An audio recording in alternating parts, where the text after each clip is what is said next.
지방 소멸이 된다고 하고 인구가 좀 줄어든다고 하는데 삼성전자라든지 그런 회사들이 실제로 사라지게 된다면 신도시도 인구가 줄어들 수는 있겠죠. 그런데 첫째, 경기도에서 면적이 4번째로 큰 곳. 자, 두 번째는 맥킨지가 주목하는 2025년 세계 7대 부자 도시에서 7등이 아닙니다. 4위에 올라간 도시예요. 4위, 5위가 둘 다 한국에 있거든요. 그 중에서 4위를 차지한 도시입니다. 마지막으로 시승격 23년 만에 지역 내 총생산액 전국 지자체 1위예요. 그래서 지역 내 총생산액이라고 한다면 보통 GDP라는 이야기 들어보셨을 거예요. 이거는 국가 내 총생산을 하는 부가가치를 얼마나 내는지를 측정한 액수예요. 그런데 지역 내 총생산액이라고 하는 거 GRDP라고 해서 지역 내에서 얼마나 부가가치를 창출해내느냐 이걸 나타내는 지표거든요. 그런데 이 지표에서 전국 지자체 중에서 1위예요. 그러니까 전국에서 돈을 제일 많이 벌고 있다. 부가가치를 가장 많이 창출하고 있다. 이렇게 볼 수가 있는 거예요. 그만큼 대단한 지역입니다. 이제 좀 감 잡히실까요? 어딘지 아시겠습니까? 오늘의 주인공은 화성시 안에 있는 동탄 신도시입니다. 동탄 신도시에 대해서 오늘 좀 알아보는 시간을 가지도록 할 텐데요. 동탄 신도시가 어디 있는지를 살펴보도록 하겠습니다. 여기가 서울이에요. 서울 지역에서 조금 아래쪽으로 가게 되면 성남시가 있습니다. 성남시, 수성구, 중원구, 분당구가 있죠. 여기 아래쪽으로 가게 되면 용인시가 있고 그 옆으로 수원시랑 같이 있습니다. 그래서 수원시랑 용인시가 붙어 있고 그 아래쪽에 보면 화성시가 있습니다. 화성시가 땅이 경기도에서 4번째로 크다고 했잖아요. 그만큼 이렇게 아주 큰 땅의 면적을 가지고 있습니다.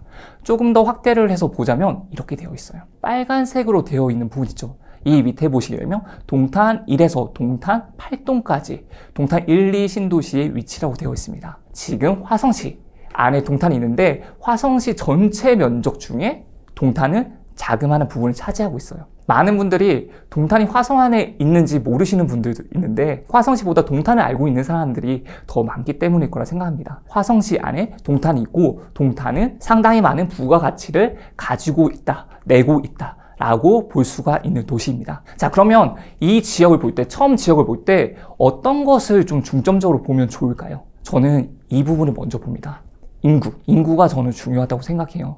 왜냐하면 인구가 증가한다는 것은 그만큼 도시적으로 매력이 있다는 거예요. 매력이 있기 때문에 인구가 유입이 되는 거죠. 실제 동탄을 한번 보게 되면 동탄 제1신도시를 개발 시작하고 나서 2004년도에 10,000명, 2006년도에 12,000명입니다. 근데 2008년도에 10만 명이 되죠. 그리고 2016년에는 20만 명이 됩니다. 그리고 2022년에는 거의 40만 명 정도가 돼요. 이런 식으로 인구가 계속해서 늘어나고 있습니다. 지금 인구 감소가 많이 화두되고 있는데 오히려 동탄 같은 지역은 인구가 증가하고 있는 곳이라고 볼 수가 있는 거죠. 자, 그러면 인구가 증가하는 곳의 특징은 무엇이 있을까요?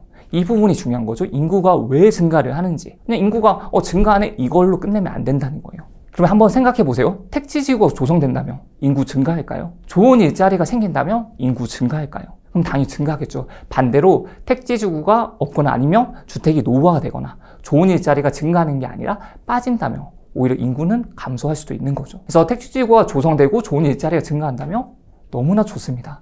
그렇다면 이 두 가지를 동시에 만족하는 곳이 있을까요? 택지지구가 조성되고 그리고 좋은 일자리가 있는 곳이 있을까요? 한번 보도록 하겠습니다. 택지지구이면서 좋은 일자리를 가지고 있는 곳이에요. 그렇다면 1기 신도시와 2기 신도시가 가장 대표적인 택지지구겠죠.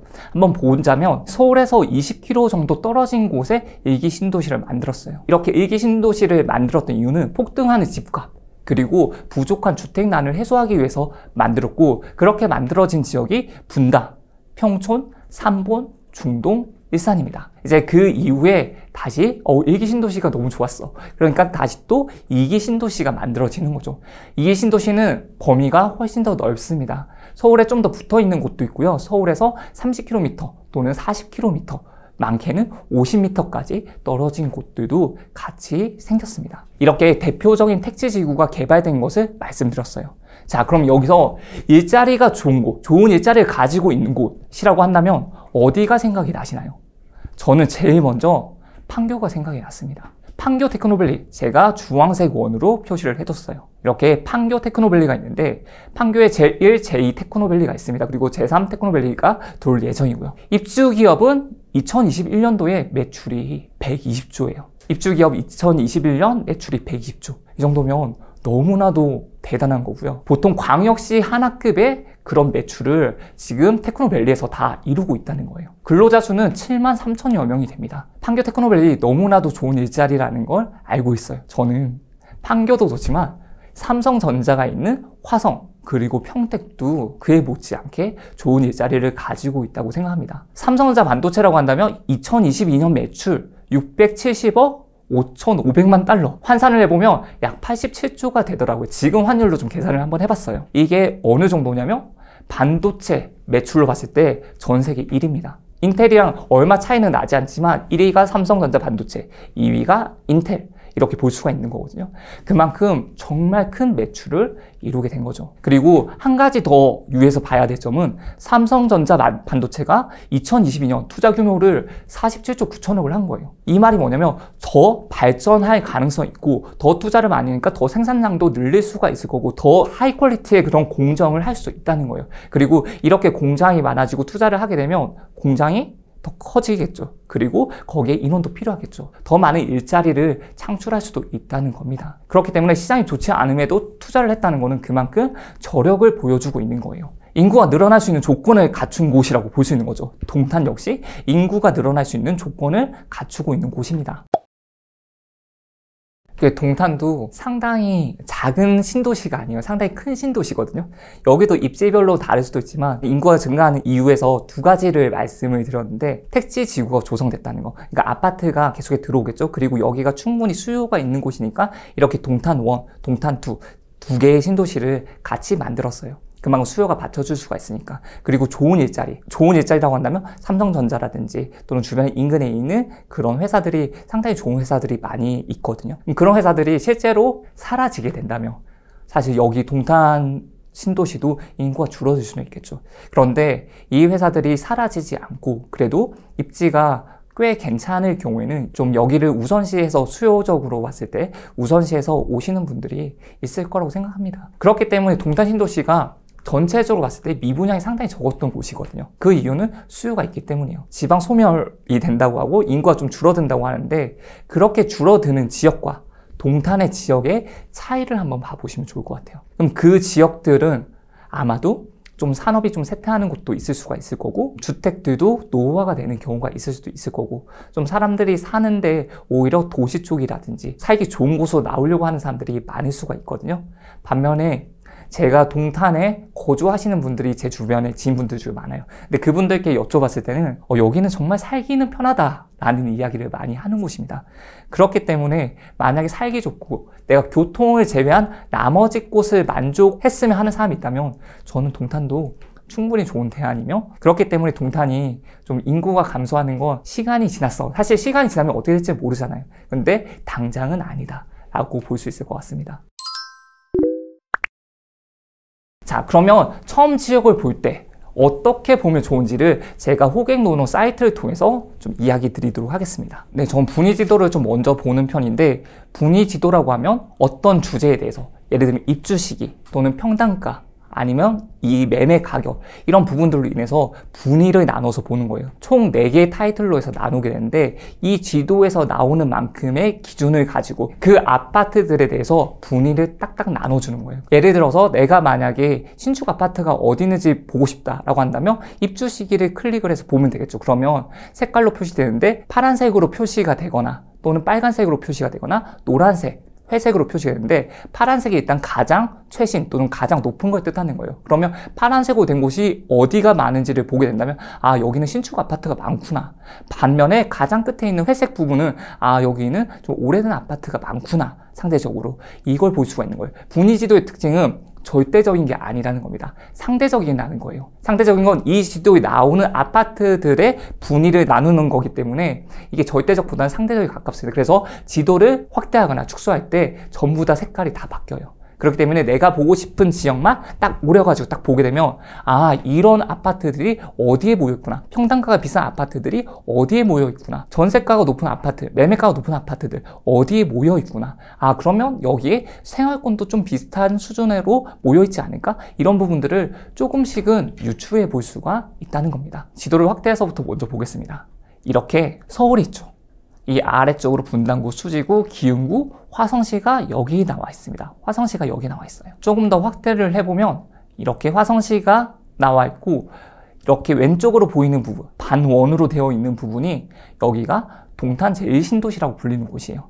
그리고 그 오른쪽, 이렇게 동탄역을 기점으로 여기가 동탄 제2신도시라고 불리는 곳입니다. 호객 논어에서 보게 되면 신고가, 변동, 인구, 공급 등 여러 가지 볼 수 있는 그런 챕터가 있습니다. 근데 이 중에서 처음 이제 이 지역에 대해서 파악할 때 분위 지도라는 걸 클릭을 보시면 너무 좋아요. 우선 입주 시기로 필터링을 한번 해볼게요. 이렇게 필터링을 하게 되면 제2동탄 신도시 같은 경우는 파란색으로 가득하죠. 동탄 신도시 같은 경우는 빨간색으로 가득합니다. 그러니까 여기 파란색이 2014년부터 2023년까지예요. 그리고 빨간색은 2007년도부터 2014년까지. 아, 이것만 보더라도 1신도시가 더 빨리, 지금부터 10년 정도 전에 입주가 되었고, 그 이후에 이제 동탄 제2신도시가 입주를 했구나 알 수가 있는 거예요. 그리고 이것 특징은 지도에서 보이는 아파트 전체를 4분위로 나눠서 보는 겁니다. 그래서 이 지도를 조금 더 확대해 볼게요. 그러면 나뉘죠. 이렇게 나뉘는 거예요. 여기서는 이제 그 4분위가 조금 더 나뉘게 되죠. 그래서 회색으로 된 부분이 2007년, 2008년, 2006년부터 계속 입주를 했던 아파트, 노란색은 2009년에서부터 2014년도까지 입주를 한 아파트예요. 그리고 원에서 딱 잘라서 동탄역 인근으로 조금은 신축이라고 볼 수 있는 2014년도부터 입주를 시작하게 된 겁니다. 그래서 2023년 최근까지 입주를 진행을 하고 있습니다. 아, 그렇게 이제 연식처럼 봤어요. 연식을 보자면 동탄 제1신도시가 연식이 좀 더 되고, 상대적으로 동탄 제2신도시가 연식이 상대적으로 더 새 아파트다, 이렇게 볼 수가 있는 거죠. 그 다음에 가격을 보도록 할게요. 평당 가격을 보도록 하겠습니다. 평당 가격을 분위로 나타내 보니 파란색이 가장 비싼 거예요. 그리고 그 다음이 빨간색, 그 다음이 노란색이에요. 보시게 되면 파란색인 아파트들은 제2동탄 신도시에 밀집해 있는 걸 볼 수가 있습니다. 빨간색도 제2동탄 쪽으로 몰려 있는 걸 볼 수가 있어요. 근데 여기에 시범 다음 마을 삼성 레미안 같은 경우는 이렇게 빨간색으로 표시가 되어 있죠. 한번 줄여서 보도록 할게요. 그렇게 되면 지금 빨간색, 여기 아파트, 동투지만 여기 아파트와 동원의 시세, 여기 아파트가 같은 분위에 속해 있음을 분위 지도에서 볼 수가 있는 거예요. 이렇게 노란색으로 되어 있는 부분 보이시죠? 그런데 여기도 제2동탄 신도시 쪽에도 노란색으로 되어 있는 부분이 있습니다. 입지가 먼저인지 연식이 먼저인지도 한 번쯤은 체크를 해볼 필요가 있는 거고, 실제로 가격은 동탄역을 중심으로 좀 퍼져가는 형태를 하고 있다는 것을 알 수 있습니다. 자, 지도를 한번 줄여서 보더라도 동탄역에서 조금 더 가까울수록 가격이, 비싼 가격이 형성되어 있는 것을 볼 수가 있어요. 분위 지도로서 두 가지 데이터를 봤습니다. 연식과 평당 가격. 이 두 개만 보더라도 어디가 신축이 모여있고 어디가 택지지구로 좀 구성이 되어 있는지, 그리고 이렇게 가격은 어디가 좀 비싼 동네고 어디가 상대적으로 좀 저렴한 동네인지, 이것까지도 함께 봐주실 수가 있는 거예요. 그래서 어느 지역을 알아갈 때 이렇게 분위 지도를 한번 사용해 보신다면 더욱 좀 편하게 이 지역의 가격이라든지 연식이라든지 이런 부분을 쉽게 알아볼 수가 있고, 또 연식이 좋은 아파트의 밀집도, 가격이 비싼 아파트의 밀집도를 이 지도를 통해서 확인해 줄 수가 있습니다. 근데 동탄을 아시는 분들은 이런 생각을 하실 거예요. 아, 환경 너무 좋은 거 알아. 일자리도 삼성전자도 있고 현대자동차, 남양연구소 쪽도 출퇴근을 하시는 분들이 많거든요. 그리고 주변에 삼성전자, 수원사업시장 쪽도 있기 때문에 좋은 일자리가 너무나도 많이 있다는 거는 다 알고 있어요. 환경도 좋고 일자리도 좋아요. 그런데 한 가지 아쉽다고 하는 점은 교통이 조금만 더 좋았어도 어땠을까 하는 생각을 많이 가지고 있는 것 같습니다. 왜냐면 서울로 가기 위해서는 버스를 타고 올라가야 되는데 그게 생각보다는 쉽지가 않거든요. 시간도 오래 걸리고. 그렇다고 해서 SRT를 타게 되면 그래도 빨리 도착은 할 수가 있는데 SRT를 계속해서 타면서 다닐 수는 없으니까, 이런 부분에서 교통이 좀만 더 좋았으면 하는 생각을 가지고 있는 것 같아요. 동탄에서도 많은 노력을 하고 있죠. 그래서 교통을 어떻게 하면 조금씩 더 개선을 할 수 있을까 많이 연구를 하고 있습니다. 우선 총 3개를 말씀을 드릴 텐데 GTX A 노선이에요. 많은 사람들이 가장 많이 말씀하시는 노선입니다. GTX A 노선. 이 노선은 GTX 중에서 가장 먼저 착공이 됐고 그리고 가장 먼저 완공이 되는 그런 노선이에요. 근데 모든 구간을 다 개통을 하는 건 아니고 순차적으로 개통을 할 건데 2024년 상반기, 내년 상반기죠. 내년 상반기에는 수서에서부터 동탄까지 여기는 개통이 먼저 될 예정입니다. 그래서 순차적으로 개통을 할 거고 실제로 개통이 되고 나면 수서에서 동탄까지 19분 걸려요. 근데 대중교통을 이용해서 가려면 1시간이 넘게 걸리는 거거든요. 근데 19분이라는 시간을 19분으로 단축을 시킬 수가 있다는 거는 정말 너무나도 좋은 교통수단임에는 누구라도 반박할 수는 없을 겁니다. 다음이 인덕원 동탄선이에요. 인동선이라고도 많이 불리는데 조기 착공 건의문 제출을 했고 이게 아마 정부 쪽으로 제출이 된 걸로 알고 있습니다. 그래서 이게 만약에 개통이 된다면 인덕원에서 동탄까지 40분이에요. 근데 이거는 급행 기준이고 완행이라고 한다면 정거장마다 다 서게 된다면 이거보다는 조금 더 많이 걸릴 수가 있습니다. 열차는 이제 2027년 개통을 목표로 하고 지금 열심히 진행 중이죠. 그리고 동탄 도시철도라는 게 있습니다. 여기 보시면 이렇게 가는 파란색 선이 있어요. GTX A 노선 같은 경우는 빨간색으로 되어 있고요. 그리고 동탄 도시철도 같은 경우는 파란색 가는 선이에요. 이건 반월동에서부터 오산까지 그리고 병점에서부터 동투, 동탄 이 신도시까지 이렇게 2개의 노선으로 될 거고요. 2024년 초에 착공 예정입니다. 그리고 2028년 개통 예정이에요. 교통이 조금만 더 좋았으면 하는 사람들의 그런 욕망을 채워주기 위해서 이렇게 동탄에서도 노선들을 확보하고자 노력을 하고 있는 것 같아요.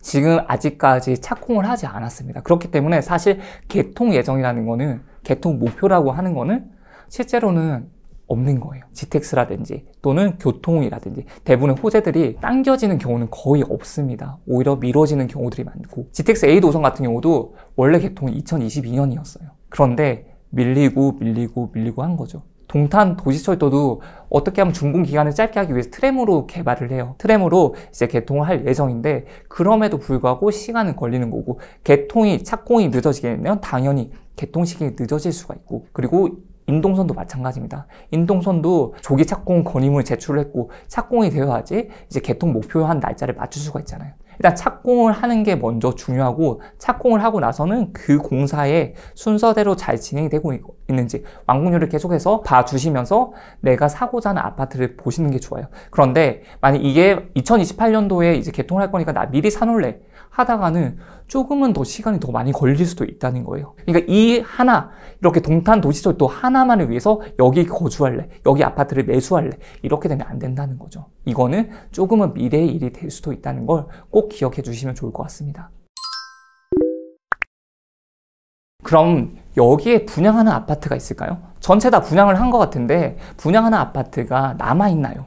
이 질문을 하시는 분들이 많은데 아직 남아있습니다. 여기 보시면 동탄역이 여기 있어요. 그런데 조금 거리가 있습니다. 동탄 파크릭스라는 곳인데 여기는 총 4개 단지로 구성이 되어 있어요. 4개 단지로 구성이 되어 있고 A51-1, A51-2 블럭, 그리고 A52 블럭, 그리고 A55 블럭이 있습니다. 이 위에 3개 블럭 같은 경우는 벌써 분양을 진행했었고요. 그리고 A55 블럭 같은 경우는 지금 이제 분양을 곧 진행할 예정입니다. 아직 분양 계획이 나오지는 않았습니다. 하지만 분양을 할 예정이고요. 여기는 신주거 문화타운이라고 불리는 곳이에요. 어떻게 보면 좀 동탄역에서는 멀리 떨어져 있지만 중심의 메인에서는 조금은 떨어져 있지만 그래도 신주거 문화타운이잖아요. 그러니까 주거상에서는 불편 없이 만들어 보겠다. 그리고 지금 A55 블럭 같은 경우는 초중 고등학교 예정이지만 같이 끼고 있는 거예요. 그래서 초품화, 중품화, 고품화 인 아파트라고도 볼 수가 있습니다. 실제로 지도에서 여기 위치를 한번 살펴보도록 하겠습니다. 이렇게 동탄원, 동탄 제2신도시, 여기가 동탄 제2신도시가 있습니다. 좀 외곽적으로 빠져 있어요. 지금 분양하거나 입주를 앞둔 아파트들이 빨간색으로 표시가 되는데 이 아파트들만 표시를 해봤습니다. 이 지도는 호객 노노에서 확인을 해 주실 수가 있어요. 자, 보시면 여기 위에 이미 분양을 했던 아파트의 분양 가격 자체가 32평 기준에 5억 2천 정도예요. 그리고 조금 더 중심으로 가니 6억대 아파트로 되어 있습니다. 그리고 이렇게 천을 지나고 나니 여기 분양을 했던 아파트 가격이 5억에서 6억대 사이 정도가 돼요. 근데 여기는 평형대가 더 크죠. 이런 부분들 확인해 주시면 좋을 거고요. 이렇게 분양이 있습니다. 분명히 동탄이라는 지역이 환경도 좋고 그리고 인구도 늘어나고 있고 아파트도 많기 때문에 균지성도 상당히 좋은 지역이고 그리고 좋은 일자리도 가지고 있고 이러면 무조건 좋은 곳 아니야? 무조건 청약 넣어야 되는 거 아니야? 이렇게 생각하는 분이 있을 수가 있습니다. 이럴 때 꼭 신경 써야 되는 부분을 말씀을 드리도록 하겠습니다. 가격이에요, 가격. 이 가격이 적당한지를 알아야 돼요. 그럼 분양하는 아파트가 여기에 있습니다. 55블럭이 여기에요. A55블럭이 여기입니다. 그러면 인근에 있는 아파트와 비교를 해볼 필요가 있죠. 일단 분양을 했던 아파트의 가격이 5억 2천 정도가 되니까 이 정도 가격 또는 이것보다 조금 더 높지 않을까 예상은 해볼 수가 있어요. 똑같은 단지니까. 이제 여기가 먼저 분양을 하고 뒤에 분양하니까 여기랑 비슷한 가격을 형성하고 있지 않을까라고 예측은 해볼 수가 있는데 그럼 이 정도의 가격이 적당한 가격인지를 한번 볼 필요가 있겠죠. 어쨌든 여기 이 주변 인근은 다 신축 아파트다 보니까 비교를 해줄 수가 있습니다. 여기엔 트램이 이제 다닐 수가 있는 동탄 도시철도가 단이 이쪽으로 가거든요.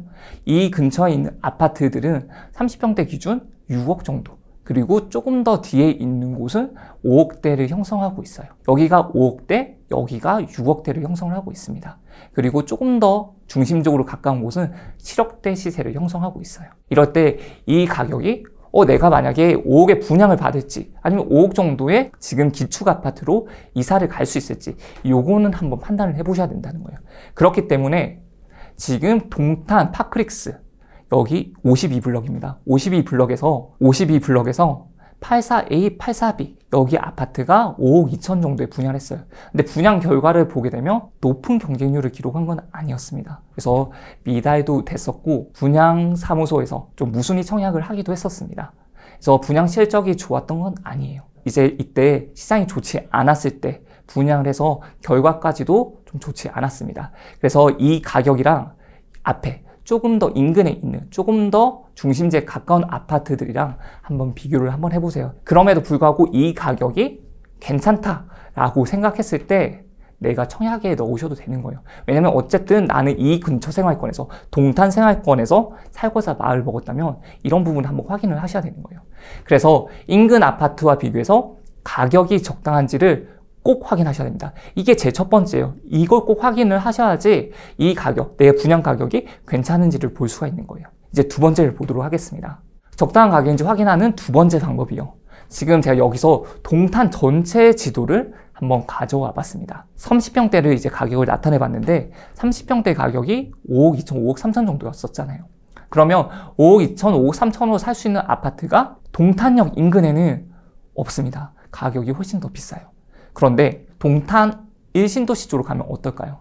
보니까 5억대의 아파트들이 보이죠. 그럼 한번 생각해 보는 거예요. 연식은 동탄 1신도시 쪽이 더 안 좋은데 좀 더 오래된 아파트인데 입지적으로 봤을 때 이 주변 환경을 봤을 때는 동탄 1신도시는 이미 갖춰져 있는 입지고 이미 편의시설이라든지 이런 좋은 환경 같은 게 들어와 있는 상태고 지금 새롭게 만들어지고 있는 곳은 이런 환경이 조성이 되기 위해서는 시간이 좀 걸릴 수가 있어요. 그럼 그걸 가지고 비교를 해보는 겁니다. 동탄 전체에서 가격을 비교를 하는 거예요. 동탄 전체에서. 내가 여기 있는 분양가를 가지고 동탄에서 어디로 갈 수 있는지 내가 어차피 동탄 생활권에서 거주를 해야 되는데 이왕이면 내가 가진 금액에서 가장 좋은 곳으로 갈 수 있으면 제일 좋은 거잖아요. 그렇기 때문에 가격을 놓고 가격이 적합한지를 판단을 하려면 처음에는 인근 아파트들, 그 다음에는 동탄 전체로 해서 비교를 해볼 필요가 있는 거죠. 그래서 적정한 분양가를 찾는 방법 정리를 한번 해보도록 하겠습니다. 첫 번째는 주변 아파트와 비교를 하는 거예요. 주변 아파트와 비교를 할 때는 주변에 비슷한 조건의 아파트와 가격을 비교하시는 것이 좋습니다. 동탄 제2신도시 같은 경우는 연식이 거의 신축 아파트가 많기 때문에 조금은 비교를 하기가 편한 게 있어요. 그래서 연식이라든지 입지라든지 바로 인근에 있으면 입지는 거의 비슷하겠죠. 세대수라든지 이런 부분을 확인해서 비슷한 조건의 아파트의 가격을 확인을 하고 이 아파트의 가격이 저렴한지 또는 신축이기 때문에 거의 비슷한 가격인지 이런 부분을 확인을 해 주셔야 돼요. 그리고 두 번째는 내가 청약에 당첨돼서 살고자 하는 지역 내에서 아파트, 그 주변에 있는 아파트를 전체와 다 비교를 해주는 거예요. 지역 내 아파트와 가격 비교를 하는데 이때는 입지, 연식 이걸 맞추지 않고 전체를 다 보는 거예요. 그런 다음에 이제 판단할 수 있겠죠. 입지가 상대적으로 좋은 곳이냐, 아니면 연식이 상대적으로 좋은 곳이냐, 어디가 좀 우선일지를 판단한 다음에 선택을 하실 수가 있습니다. 분명히 청약을 넣는 사람 중에 나는 무조건 신축이어야지 돼 하시는 분들도 분명히 있을 수가 있거든요. 그런 분들은 이제 신축을 해야 되지만 그게 아니라 나는 신축도 좋지만 입지도 신경을 써. 입지가 좀 더 좋은 곳도 괜찮아 라고 생각을 하시는 분이 있으세요. 그렇게 된다면 이 두 개의 경중을 따져보는 거예요. 내가 판단하는 기준이 입지적으로 우위인 곳을 두는지 아니면 연식에 우위를 두는지 이 부분을 생각을 하셔가지고 전체적으로 봐주신다면 조금은 더 좋은 선택을 하실 수가 있습니다. 저 같은 경우는 입지도 상당히 중요하다고 생각하는 편이고, 그리고 싼 가격, 가장 저렴한 가격으로 새 아파트를 마련할 수 있는 방법은 청약이라는 걸 알다 보니까 이 두 개를 같이 접목을 해서 좀 알려드리는 편입니다. 그래서 그냥 마구잡이 청약이 아니라 청약에서 어떻게 하면 내가 조금은 더 이득을 볼 수 있는, 조금이라도 내가 살기도 편하고 거기에 수익을 얻을 수 있는 그런 아파트에 청약을 넣을 수 있는 방법을 조금 말씀드리고 싶었고, 만약 청약이 아니더라도 내가 어떤 아파트를 매수를 했을 때 그래도 내가 오랫동안 거주하면서 편하게 거주하면서 시세 차익까지 얻을 수 있는지 이런 부분에 대해서 전반적인 부분을 좀 알려드리고 싶었습니다. 지금 많은 분들이 떨어지는 집값 속에서 내가 어떤 행동을 할지, 어떤 포지션으로 내가 기다려야 될지, 아니면 또는 행동을 취해야 될지 이런 부분들에 대해서 정말 고민이 많은 것 같습니다. 분양가보다 몇 억 떨어졌다는데 내가 청약에 매달 10만 원씩 넣고 있는데 이 청약 통장으로 뭘 해야 될지, 해지하는 게 맞지 않을지 고민을 하시는 분들도 계시고, 진짜 가고 싶던 곳에 청약 기회가 생겼는데 여기에 내가 지금 넣어야 되는 게 맞는지 아니면 좀 더 기다려야 되는 건지 이런 부분에서 고민을 하시는 분이 정말 많이 있습니다. 저는 이렇게 말해요. 지금 좋은 선택을 하기 위해서는 준비를 하셔야 된다고. 근데 그 준비가 그냥 흔히 말하는 그런 준비가 아니에요. 내가 돈을 지켜야 되잖아. 내 자산을 지켜야 되고 내 자산을 조금씩 불려나갈 때 꼭 필요한 준비를 하라고 말씀을 드리고 싶습니다. 그 중에서 한 가지 방법이 내 집 마련을 하는 거예요. 그리고 그 중에서 하나의 방법이 청약을 하는 겁니다. 실제로 상승장이 아니라 하락장 때는 청약 경쟁률이 더 낮아지고 있고, 그리고 많은 사람들이 청약에 관심이 없어져요. 이럴 때 청약을 하기가, 내 집을, 새 집을 더 저렴한 가격으로 마련하기가 더 쉬워지고 있습니다. 그런데 많은 분들은 이렇게 하기가 어려워요. 기회라는 거는 내 눈앞에 언제나 있을 수가 있어요. 그런데 그 기회를 잡지 못하는 것은 내 실력에 따라 달라지는 거거든요. 그렇다면 그 기회를 현명하게 잡을 수 있도록 제가 도움을 드리도록 하겠습니다. 내가 갈 수 있는 최고의 선택이 어디인지, 유튜브에서는 말씀드리지 못했던 그런 세세한 부분들까지도 조언을 드리고자 합니다. 알쓸 청약 주의 한번 믿고 따라와 주시면 정말 감사하겠습니다.